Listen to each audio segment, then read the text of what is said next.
नमस्कार, आप देख रहे हैं अपना भारत टीवी। अनूप सिंह के साथ। तो मैं खबर की शुरुआत करूंगा बड़ी खबर से। बता दें कि खबर दिल्ली से है और दिल्ली में आज एनडीए की बैठक थी। बैठक में प्रधानमंत्री नरेंद्र मोदी और केंद्रीय मंत्री अनुप्रिया पटेल ने क्या कुछ कहा है, ये आपको हम सुनवाते हैं। करोड़ों करोड़ देशवासियों के हृदय में बसने वाले माननीय प्रधानमंत्री श्री नरेंद्र मोदी जी, इस मंच पर विराजमान सभी वरिष्ठ महानुभाव, केंद्रीय कक्ष में मौजूद एनडीए के सहयोगी दलों के सभी सम्माननीय नेतागण, राज्यों के माननीय मुख्यमंत्री एवं उप मुख्यमंत्रीगण और हमारे एनडीए परिवार के देश के कोने कोने से जनता का विश्वास प्राप्त करके यहां पर नवनिर्वाचित होकर आए सभी माननीय सांसदगणों का मैं अपनी पार्टी, अपना दल की ओर से बहुत बहुत अभिनंदन करती हूं। माननीय रक्षा मंत्री श्री राजनाथ सिंह जी ने हम सबके समक्ष एक प्रस्ताव रखा है। मैं अपनी पार्टी, अपना दल की ओर से एनडीए संसदीय दल के नेता के पद पर माननीय प्रधानमंत्री श्री नरेंद्र मोदी जी के नाम का पूरे दिल से समर्थन करती हूं। माननीय प्रधानमंत्री जी, आपका ये पूरा एनडीए परिवार मजबूती के साथ आपके पीछे और आपके साथ खड़ा है। आप हमारा नेतृत्व करें। राष्ट्र निर्माण के हर संकल्प को पूरा करने के लिए हम सभी एकजुट होकर पूरी तत्परता से कार्य करेंगे।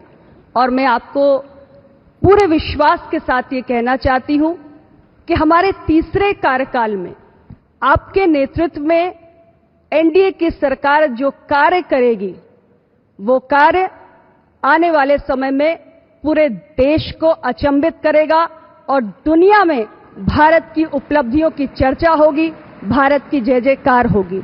इन्हीं शुभकामनाओं के साथ बहुत बहुत धन्यवाद। मैंने किसी को पूछा, यार ये तो ठीक है आंकड़े वांकड़े, तो मुझे ये बताओ कि ईवीएम जिंदा है कि मर गया। ये लोग तय करके बैठे थे कि भारत के लोकतंत्र और लोकतंत्र की प्रक्रिया के प्रति विश्वास ही लोगों का उठ जाए। मुझे तो लगता था कि शायद इस बार वो ईवीएम की अर्थी का जुलूस निकालेंगे। 4 जून शाम आते आते उनको ताले लग गए, ईवीएम ने उनको चुप कर दिया। ये ताकत है भारत के लोकतंत्र की।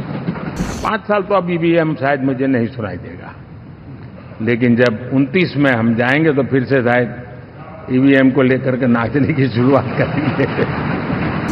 साथियों, हम लोग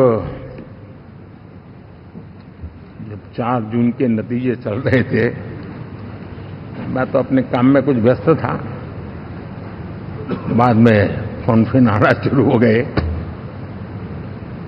तो मैंने किसी को पूछा, यार ये तो ठीक है आंकड़े वांकड़े, तो मुझे ये बताओ कि ईवीएम जिंदा है कि मर गया।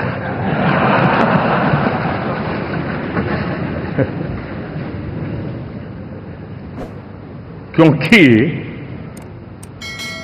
ये लोग तय करके बैठे थे कि भारत के लोकतंत्र और लोकतंत्र की प्रक्रिया के प्रति विश्वास ही लोगों का उठ जाए, और लगातार ईवीएम को गाली देना।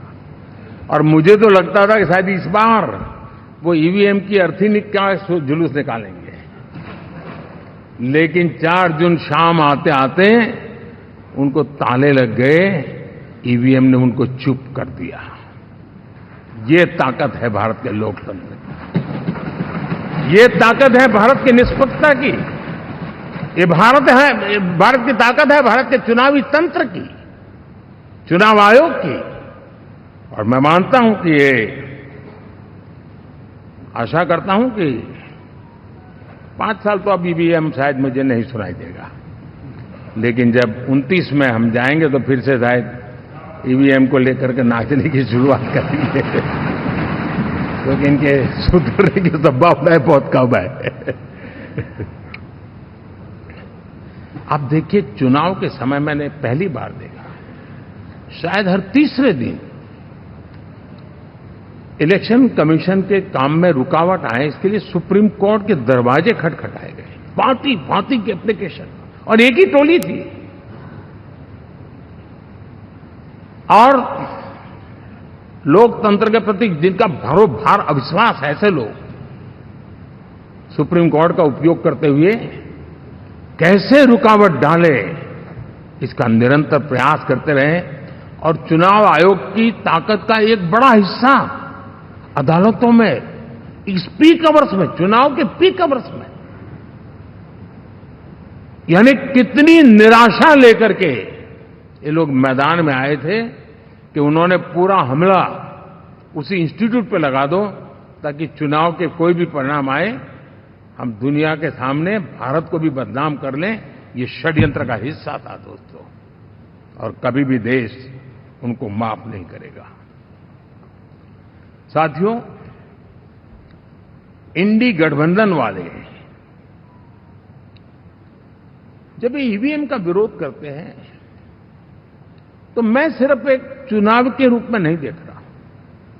मैं मानता हूं ये लोग मन से पिछली शताब्दी के सोच वाले लोग हैं। वे टेक्नोलॉजी को हम महत्व न समझते हैं, न टेक्नोलॉजी स्वीकार करने को तैयार है। और ये सिर्फ ईवीएम में दिखाई दिया, ऐसा नहीं, यूपीआई में दिखाया। जब हमने कहा कि हिंदुस्तान के लोग डिजिटल ट्रांजैक्शन करेंगे, फिनटेक की दुनिया में आज हिंदुस्तान का नाम हो गया, मानने को तैयार।